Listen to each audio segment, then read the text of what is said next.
திருவண்ணாமலை அண்ணாமலையார் கோவிலில் வரும் 13ஆம் தேதி திருக்கார்த்திகை தீப திருவிழாவை நடைபெற உள்ளதை முன்னிட்டு மாவட்ட ஆட்சியர் அலுவலகத்தில் ஆட்சியர் பாஸ்கர பாண்டியன் செய்தியாளர்களை சந்திக்கிறார். அந்த காட்சியை தற்போது நேரலையில் பார்க்கலாம். வனத்துறையினர் ஆகியோர் அவர்களுக்கு பாதுகாப்பு வசதிகளை செய்வார்கள். எவரும் மலையேற வேண்டாம் என அன்புடன் கேட்டுக்கொள்கின்றேன். மரபுப்படி தீபம் ஏற்றக்கூடிய பர்வதராஜ குலத்தினர் அவங்க வழக்கப்படி ஏற்றுவாங்க. மரபு மாறாமல் அவர்கள் தொடர்ந்து எத்தனை ஆண்டு காலம் யாரெல்லாம் தீபம் ஏற்றினார்களோ அவர்கள்தான் ஏற்றுகிறார்கள் இந்த ஆண்டும். மேலும் அவர்களுக்கு தேவையான பாதுகாப்பு வசதிகளும் செய்து தரப்படுகிறது. கொப்பரை எடுத்துட்டு போகிறதுக்கும் நெய் திரி எடுத்துட்டு போகிறதுக்கும் வழக்கமான நபர்கள் பயன்படுத்தப்படுவாங்க. வழக்கமான அதே நபர்கள் தான் செல்கிறார்கள். அவர்களுடைய பாதுகாப்புக்காக நாம் வனத்துறையினர், காவல்துறையினர், அது மட்டுமின்றி மருத்துவர்கள் ஆகியோர், தீயணைப்புத்துறையினர் ஆகியோர் அனுப்பப்படுகின்றார்கள்.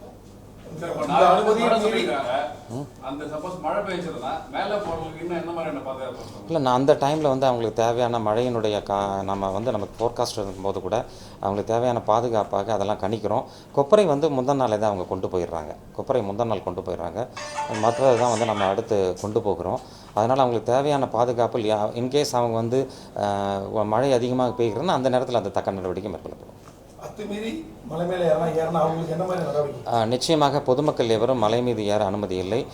ஏனெனில் அவர்களுடைய பாதுகாப்பு கருதி தான் நாம் இந்த எச்சரிக்கையை விடுக்கின்றோம். பாதுகாப்பு பணியில் மலை மீது ஏறுவதை தடுப்பதற்காக காவல்துறையினரும் வனத்துறையினரும் பணியில் ஈடுபடுவார்கள்.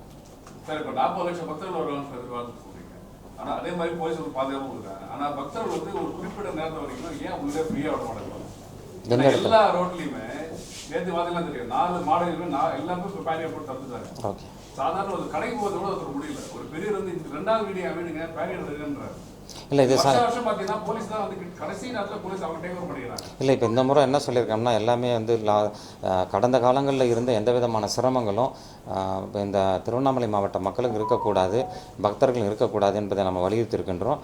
காவல்துறையும் அவரே அதை செயல்படுத்துவதாக தெரிவித்திருக்கிறார்கள். பத்திரிகையாளர்கள் மலை மேலே ஏறி சார், 2 வழியும் சொன்னீங்க மலை ஏறத்துக்கு, கிட்டத்தட்ட 16 வழி இருக்குது. இல்லை, 2 வழி என்று சொல்கிறது நெய் தீபம் ஏற்றுபவர்கள் வழக்கமாக பின்பற்றுகின்ற வழி 2. மலையின் மீது ஏறுபவர்கள் எந்த பக்கம் வேணாலும் ஏறலாம். அதெல்லாம் ஏறக்கூடாதுதான் நம்ம எச்சரிக்கை விடுக்கின்றோம். ஏன்னா அவர்களுடைய உயிருக்கு நம்ம பாதுகாப்பு தரணும். அதன் அடிப்படையில் தான் அந்த எச்சரிக்கையை நம்ம விடுக்கிறோம். ஆனால் எந்த பகுதியிலும் அவர்கள் மலையேற வேண்டாம், ஒத்துழைப்பு நல்குமாறு கேட்டுக்கொள்கிறோம். கோயில் மரபுப்படி 11 நாட்களும் தீபம் காட்சி.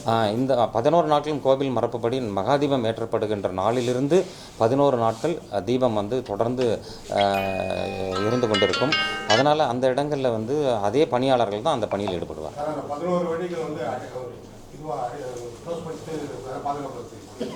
இல்லை, 11 நாள் தான் தீபம் ஏறியது. மலையின் மீது எந்த பகுதியிலும் யாரும் ஏறக்கூடாது. இல்லை, காவல்துறையினரும் நம்ம தொடர் இப்போ 14,000 காவல்துறையினர் இங்கே இருக்கிறாங்க. அதுக்கான டெட்டாச்மெண்ட் அவங்க காவல்துறையினர் தெரிவிச்சிருக்கிறாங்க. அந்த பணியில் அவங்க ஈடுபடுவாங்க. காவல்துறை வனப்பகுதிகளில் வனத்துறையினர் ஈடுபடுவாங்க, மற்ற பகுதிகளில் காவல்துறையினர் ஈடுபடுவாங்க. மலை இப்போ நீங்கள் அனுமதிக்கிற நபர்களுக்கு ஏதாவது அடையாள ஆவணங்கள் ஏதாவது? இல்லை, நம்ம அந்தந்த எந்த நபர்கள் மலை ஏறுகிறாங்கன்றதை நம்ம ஹெச்ஆர்என்சி கிட்டேருந்து லிஸ்ட்டை வாங்கிடுவோம். அவர்களை மட்டும்தான் நம்ம அனுமதிப்போம். யாரெல்லாம் மலை ஏறுகிறாங்களோ அந்த விவரங்களை நம்ம கையில் வச்சுருவோம்.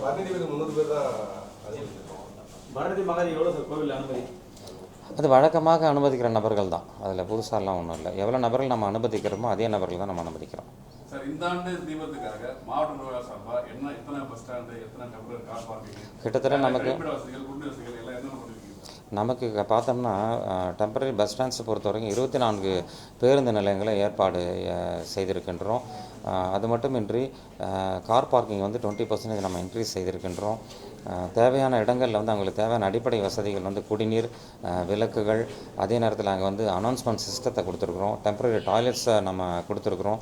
இந்த இடங்கள் எல்லாம் உடனுக்குடன் அந்த கழிவுகளை அகற்றுவதற்கு நடவடிக்கை மேற்கொண்டிருக்கோம்.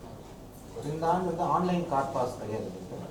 எல்லாமே நீங்கள் குறிப்பிட்ட இடத்து செலக்ட் பண்ணி வச்சுருக்காங்க. இடம் மட்டும் தான் ஃப்ரீன்ட்டு கார்பரேஷன் சைட்லேருந்து ஃப்ரீன்ட்டு பாஸ் ஃப்ரீன்னு சொல்லியிருக்காங்க.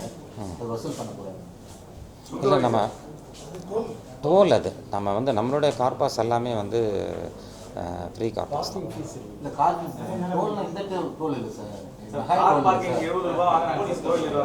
அது தனியாக வாங்குறாங்க. அது திருவண்ணாமலை மாநகராட்சிக்குள்ளே வரும்போது அதுக்கு வசூல் பண்ணுறாங்க. இப்போ கமிஷனர் வந்து அது ஒரு இது நம்ம பேனர் வச்சிருக்கோம் சார், ஆனா வந்து அதையும் மீறிய வசூல் பண்ணிருக்காங்க சார். சார் நான் நடவடிக்கை எடுக்கிறேன், அந்த மாதிரி இருந்துச்சுன்னா நடவடிக்கை எடுப்போம்.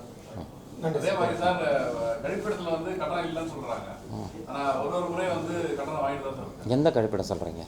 நம்ம டெம்பரரி வந்து அண்ணா சார் இல்லை சார் அந்த இடத்துல. இல்லை ஃப்ரீ கழிப்பிடங்களில் வந்து கட்டணம் இல்லை.